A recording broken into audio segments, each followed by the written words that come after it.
这位南投县的立委外号新力女超人的柯淑华，嘛去卡到抄论文的风波，讲柯淑华以逢甲大学经营管理研究所的硕士的论文，那亲像冒工抄的嫌疑。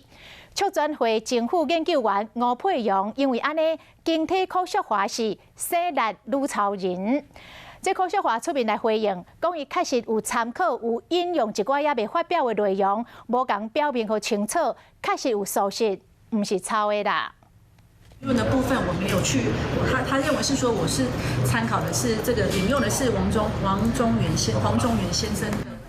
摕这个印出来论文做比对，立委柯淑华和这个促转会前副研究员吴培荣讲，论文有2页有抄别人论文的嫌疑，其他绝大部分的段落看起来嘛无像是伊写的，被人批评讲是省力女超人。实际上，我跟黄先生的论文发表的时间前后大概相差半年，那也就是说我在写这个论文的时候，实际上我并不会看到他的创作过程的。因为这摆公部门结合地方文化创意产业发展之研究，以南投市为例，是事论中被人发现讲，甲中央大学黄中原的硕士论文 WTO 甲洲美产业竞争力研究，以大东县池上乡池上美为例，有真成的所在。柯淑华嘛承认讲引用有属实。